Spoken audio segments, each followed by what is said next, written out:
And welcome back to part 7 of the original Devil May Cry. This time we're entering the underworld finally, so we can finally take the fight straight to Mundus and end this game. They call it the corrupted world in the mission description, the underworld in the map, and yet they refer to it as hell when it's in dialogue. Like, could they just not make their mind up of what they wanted to call it or something? But anyway, we have more mirror jumping and returning to old locations first, unfortunately, and then we'll be able to dive straight into it. The good news is that it's pretty straightforward from this point onward, so if you were someone that for whatever reason wasn't a big fan of the exploration, but I can still say exploration, there we go, flipping heck, you don't have to worry about it too much. The elixir we got allows us to travel through mirror dimensions, so that puddle where we fought Nightmare 1 is a mirror dimension, but this mirror over here where Nilo Angelo walked through is also a mirror dimension, so we can use it to pass through here as well, which is what you want to do and what the game was hinting towards anyway. I don't believe there's anything of particular interest on the mirror dimension, like in that room. Like out here, I know there's items. There's a blue orb fragment, and they get a philosopher's stone. That philosopher's stone is the direct key to the underworld. Once you have that, you can get into hell, and you've done everything you need to do for this mission. Now you just have to get out of here. But we have these new enemies, and they're called nobodies. No, not the enemies from Kingdom Hearts. They're just called nobodies.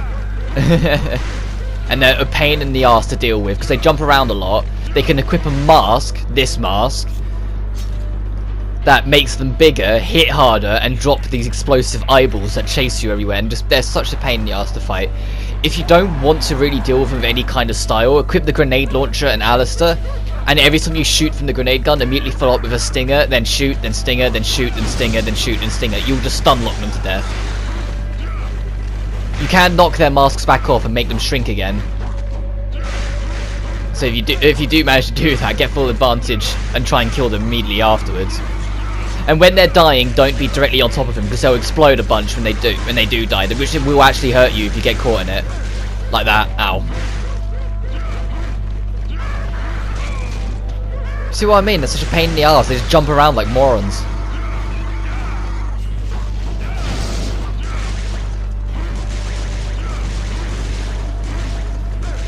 Ow. Yeah, so if they're annoying you, like they're annoying me right now, feel free to just swap to the grenade gun stinger strategy and just stun lock them to death because they can't deal with the grenade launcher at all. And the stinger will just knock them back, so it's just a stun, into a stun, into a stun, into a stun forever. And that just popped in. That pillar just popped in. It wasn't there for a second. There we go.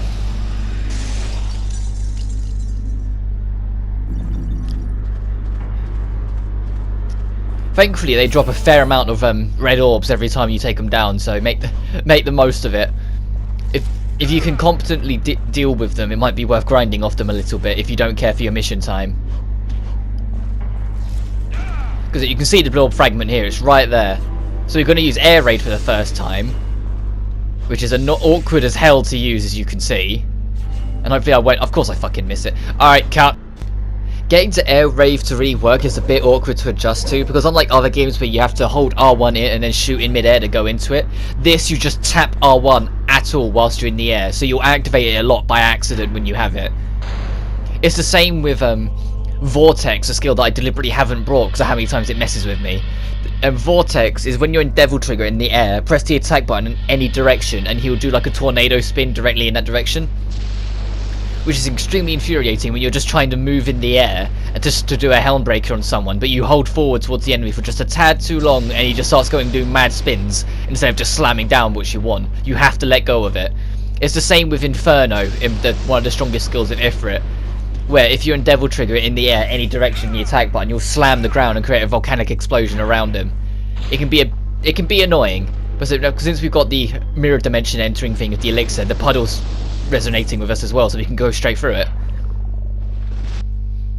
This is all stuff that they fix and change in later DMCs, but in the original there's a few skills that can be annoying and mess around with you a bit.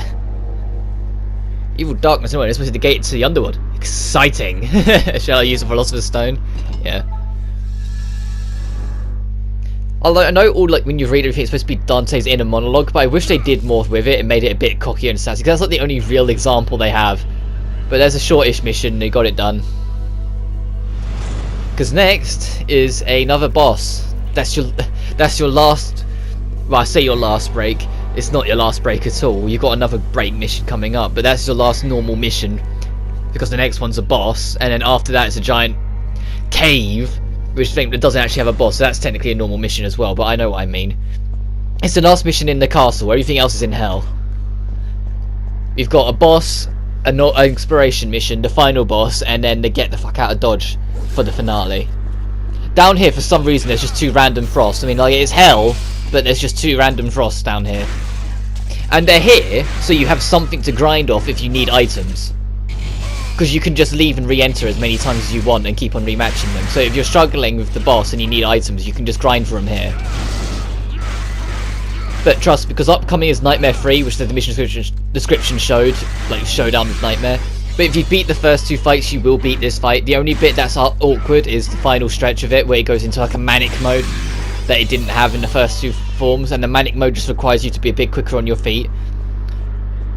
But on DMD is the only part I'd recommend, I'd straight up say keep it untouchable for. Don't use it for the rest of the fight, regardless of how hard he may be on DMD. Keep it for the final stretch. Whoa.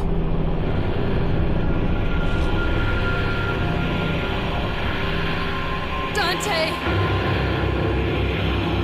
Dante! Help me! Trish! Whoa.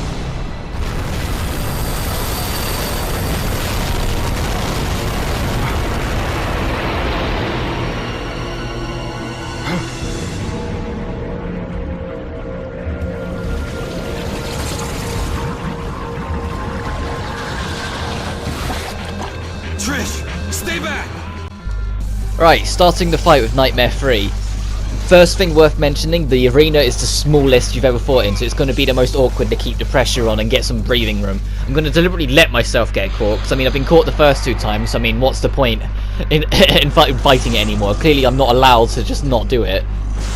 Another batch of skulls, and then Nero Angelo Fight 1 rematch just with less health in this bit. But to talk about Nightmare, since Nero Angelo, you know what to do with Nero Angelo at this point if you've been following along. Nightmare 3 doesn't have anything too special new about it. He just hits harder, is a bit faster. The orb circling around burns out a little bit quicker than normal, so you have to keep an eye on it a lot more. But it's not too bad. The only thing worth mentioning is that when he's on the last, like, 6th or so of his health, there'll be an extra attack that will come in for a cutscene that you have to start being wary of, even though it's pathetically easy to dodge. And when he runs out of health, you'll get about a 5th of it back and go into like a berserk mode. And the berserk mode's a pain in the ass to do without items. Like, if you're going through it on hard or DMD, I'd recommend that's where you use your untouchable and not the rest of the fight. Like, if you take a lot of damage in the rest of the fight, just don't waste the item and wait until you get to the berserk bit on your successful run, because it's just not worth it. I'd also recommend Ifrit over Alistair, because Ifrit just does more damage. There's a free damage. And on the harder difficulties, if you can, avoid going into that, because fighting an extra boss fight on a harder difficulty is a death sentence. You don't want that, so there's no point. Just get the damage in as quick as you can. I'm being very ballsy here, because like, is this the attack where he keeps on shooting those little shots at you, and I shouldn't be keeping on fighting, I should be moving away. But whatever. Let's get this back on. That's his get the fuck off me attack. It's a pain in the ass to dodge. But if you have the attack of Ifrit, where it makes a flame circle around you, it does have a hitbox, so you can parry it away. Or if you're just good with Alistair, you can parry it away. And if you parry it, Nightmare will remain stunned for a very long time, so you can get a lot of damage on him. Ow! But it hurts like hell if it hits you. Yeah, I'll use my Vital Star.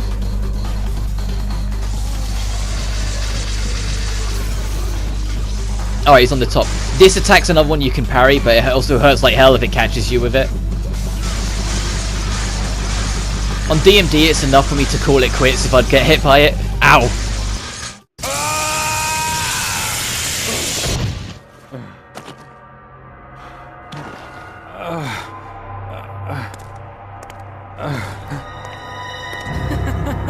You fool!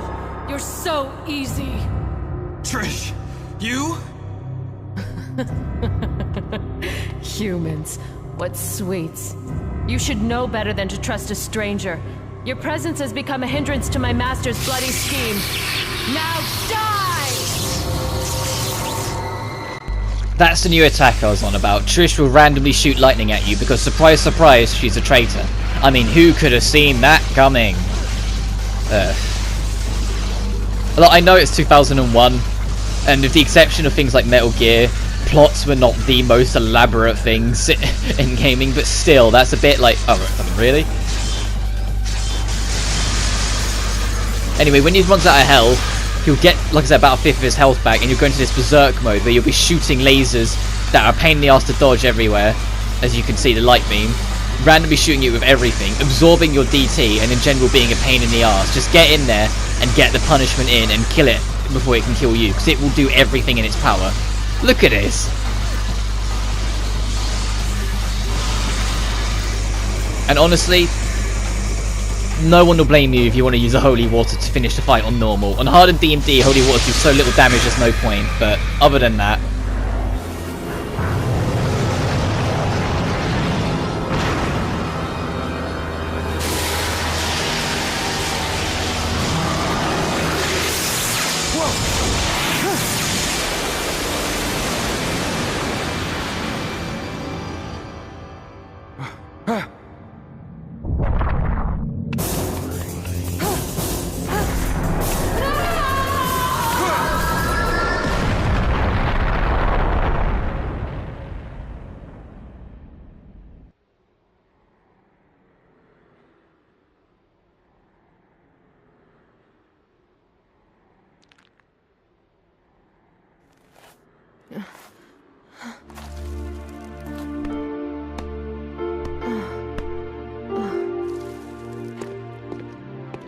Dante!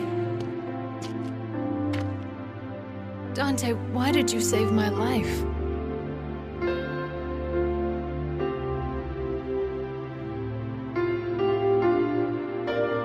Because you look like my mother. Now get out of my sight. The next time we meet, it won't be like this.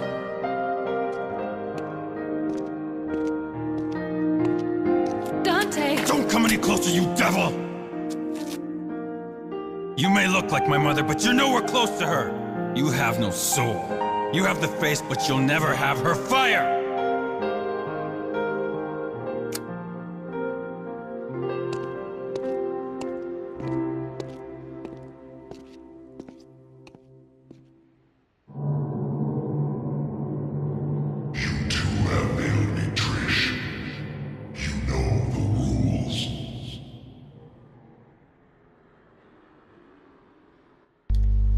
And that's the end of the mission. It was a pretty short mission, to be fair. Yeah, it took us 7 minutes and 43 seconds, but it's literally one room with Frost and then the boss. It's really not long in terms of content to do. I'm not really surprised at that C rank for using items. It wasn't a D because I didn't die. That's usually the thing that does cement it. And we didn't use an untouchable either. Untouchables butcher your rank a lot more than any other item, because they're basically god mode. Right, let's go to our power up and see what we can get. I want to replace my vital star, and I think... Hang on, let me just... Yeah, I should be able to get a blue orb still afterwards. Yeah, I've still got enough. Maths, I can do it. Okay, mission start, let's go. The living cave can be quite a long mission. Oh, there's a holy water over here to replace the one we used. It's not too long if you know what to do, but there is a secret mission around here. Can't quite remember where it is. Like, it's either in this room or it's in the room where we fought Nightmare 3.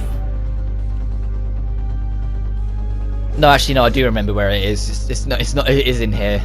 The Nightmare 3 room's an item I'm going to deliberately avoid until later on. As if we can't get in here because it's blocked, but we'll be able to open that shortly. Well, it won't be shortly in this video, but it will be shortly as in where we have to go. And it's one of these walls here. You can... There it is. You interact it and you'll get a secret mission. Secret mission 12, the hidden bangle. Find the hidden bangle that resides in the secret corridor.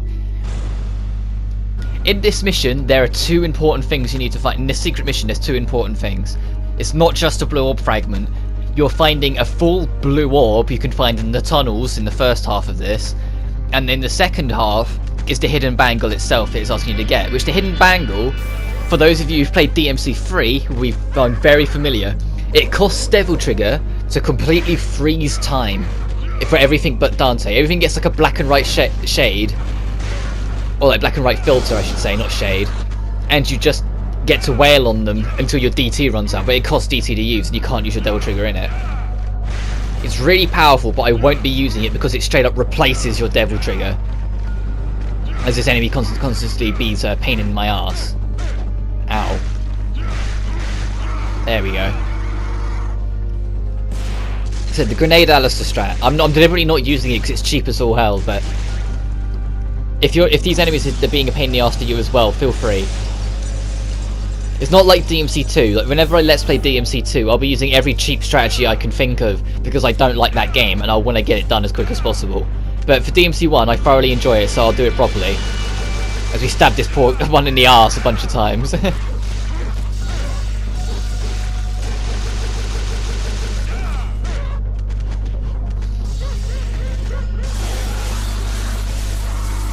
They don't handle electricity very well either.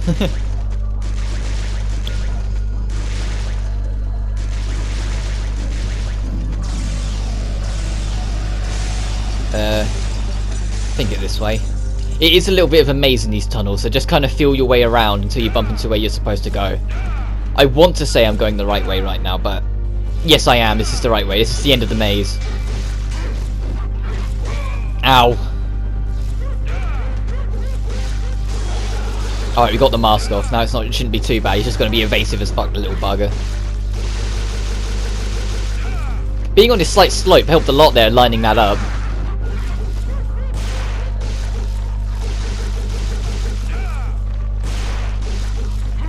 I forgot to say die already. There we go. Because then it will open this for us. After he goes through the entirety of his death animation. There we go.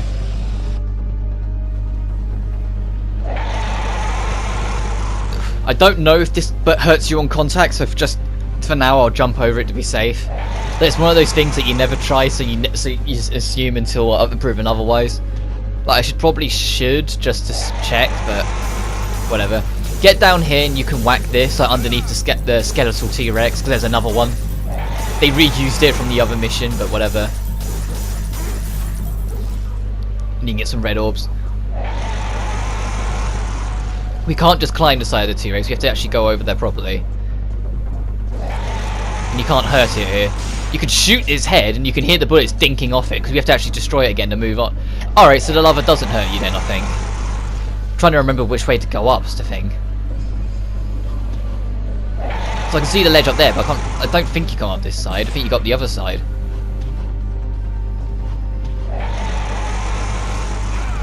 Yeah, this doesn't hurt you, okay. So it's just something in the scenery. Yeah, this is the way up. What you need to do when you get up here... I'm trying to like time its attacks a little bit and mess around with it, but you need to just destroy... Ow, fuck. So of course I mess a dick about jumping, trying to time it, but no, you need to destroy this. Time it. And then get in there. And when you destroy it, it'll give you ledges to finish the mission. Actually, no, I also think it will get you to kill another enemy first. Yeah, it's going to ask you to kill a few frosts first, because there's always one more step, and then the platforms I was on about will spawn, and we'll be able to do them. Oh, there's two of them. Ow. There's one. And there's two. And now our platforms to our hidden bangle will spawn.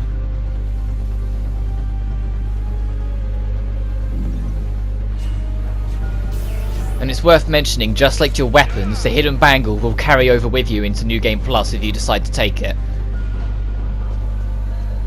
The only thing that doesn't carry over is key items.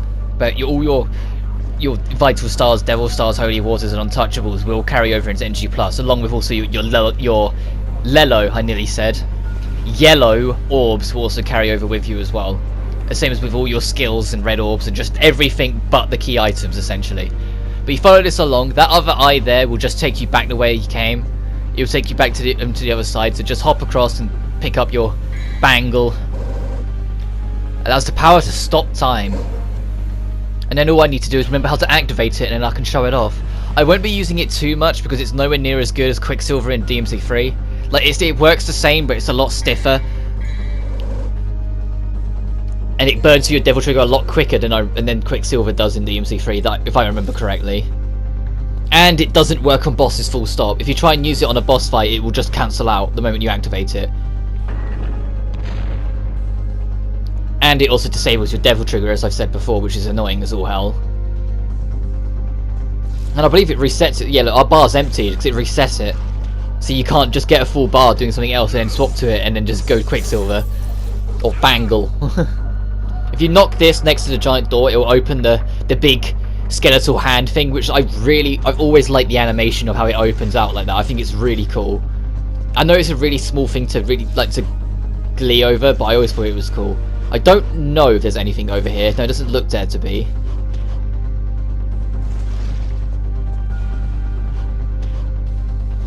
So back through the door, and we can open through the giant skeletal hand thingy-majig. It's more like ribs than hand pieces more than anything, but whatever. This bit's like, if you look at it on the actual map, looks a bit maze-like, but trust me when I say this, it's just one very long tunnel with two parts where it turns off like a random right turn, like here, that just goes to a dead end. So it's still got like maze-esque in terms that there is paths you can go that's the wrong way, but it's not anything you're gonna find yourself getting stuck on, that's for sure. It's just a one-way path. Like, there's nothing down here other than more of these little tentacle things that just drain your health that you have to knock away, which are a pain in the ass because they just come back almost immediately after they come out. You reach the end, there's more of these buggers.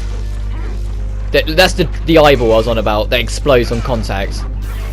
That will also start rolling towards you around. Hey! Ow! Hey, get off me!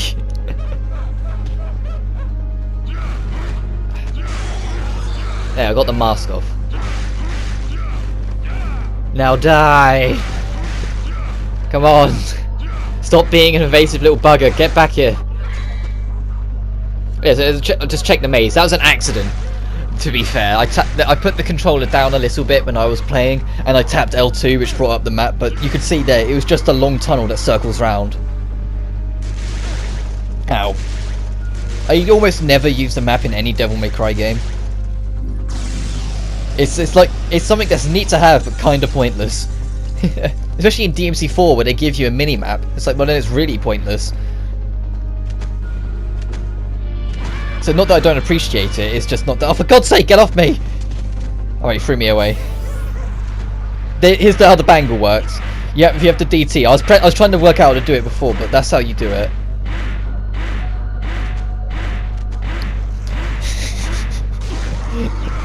The only thing is that Dante doesn't say any kind of one-liners and just anything in general when you go to use it. He'll just punch the ground and activate it.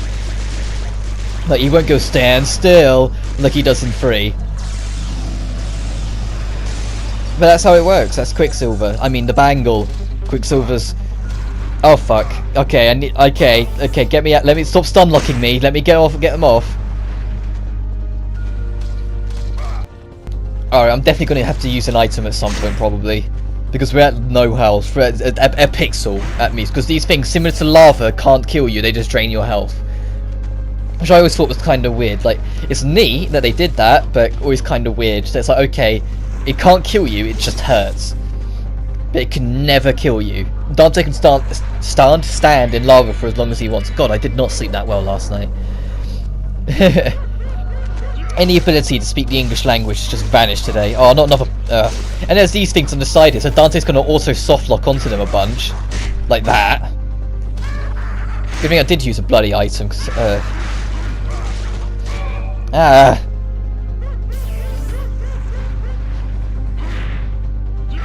We're not going to have anywhere near enough time to kill it. There we go. Ah, fucking...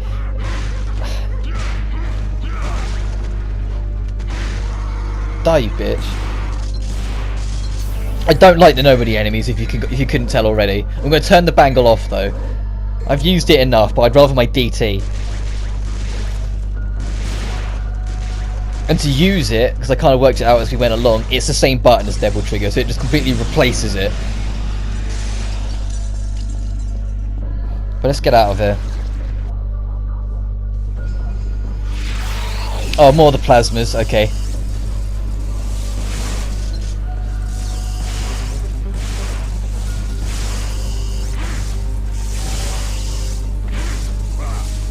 Sorry I'm shutting up a little bit, so I'm on such low health I don't want to use another item. Alright, it's come down to our level, good. Alright, they're dead. I believe that's the last enemy you have to fight for the mission, so we can carry on alright now. And so the lava here won't kill you, it will just drain your health until 1 pixel.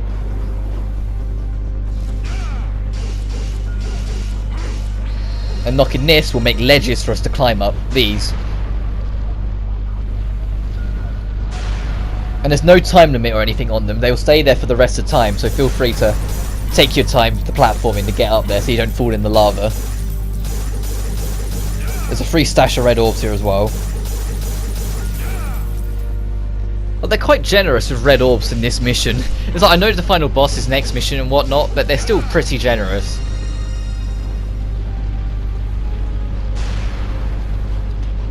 Hop up here and hopefully we'll get there just in time for the next ledge to reach us, so we can just jump straight across without having to wait. There we go. And that's the end of the mission really, because we go through here, there's a switch we need to whack and it will open that big door that we saw near the start of the mission. Well, I say near the start of the mission, after we did the secret mission and went along with the main mission properly, it was right there. You hit this and it will just deactivate, well, it'll make the heart stop beating and it will deactivate the door.